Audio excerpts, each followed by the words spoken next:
Avez-vous déjà vu un bébé qui se déplace en se traînant sur les fesses ou un enfant qui s'affale complètement sur son bureau pour faire ses devoirs? Si c'est le cas, je vais vous expliquer ce qui est à l'origine de ce phénomène et les conséquences que ça peut avoir.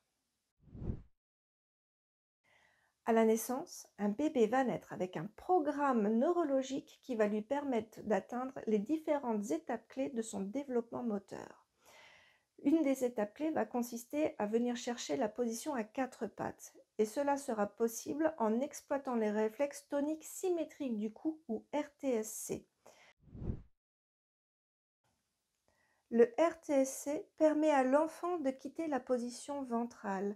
En effet, avant ça, le bébé est sous influence du réflexe de Landau qui va faire qu'une extension de tête va engendrer une extension des membres associée à une extension du dos. Typiquement la position qui est dite de Superman. On a l'impression qu'il cherche à voler dans les airs. Ensuite, le RTSC va arriver et là, on va avoir un phénomène qui va permettre de dissocier les mouvements entre le haut et le bas du corps, à savoir que quand la tête va partir en flexion, les bras vont se fléchir et on va avoir une extension au niveau des jambes et inversement. Donc là, l'enfant va passer de la position ventrale à la position où il va se retrouver assis notamment sur ses talons avec les bras tendus en avant et la tête bien redressée. On aura donc une extension de tête, extension de bras, flexion au niveau des jambes. Grâce à ce réflexe, l'enfant va commencer à travailler de façon dissociée les mouvements entre le haut et le bas du corps. Si vous êtes intéressé pour en savoir plus sur le réflexe de Landau, n'hésitez pas à me le dire dans les commentaires, ça pourra faire l'objet d'une future vidéo. Si le réflexe tonique symétrique du cou n'est pas parfaitement mature, l'enfant pourra avoir des difficultés pour faire de la balançoire vu qu'il n'arrivera pas à coordonner le haut et le bas du corps. Il pourra également avoir des difficultés avec la vision, tout ce qui va être convergence, divergence. Donc le passage du tableau au cahier et vice-versa sera laborieux pour lui, les yeux vont facilement décrocher, de même que pour la lecture, donc il y aura des difficultés dans les apprentissages. On pourra également avoir beaucoup de phénomènes d'hyperactivité, vu que l'enfant va avoir des mouvements parasites, puisque dépendant des mouvements de la tête, donc si la tête fléchit, les bras fléchissent, tête extension, bras extension, etc. Donc il y aura des mouvements parasites, l'enfant va beaucoup bouger. Et on aura également une posture assise qui va être étrange. On va avoir un enfant qui va s'enrouler les pieds autour des barreaux de la chaise, par exemple, ou qui va venir s'asseoir en tailleur sur sa chaise pour pouvoir travailler son bureau.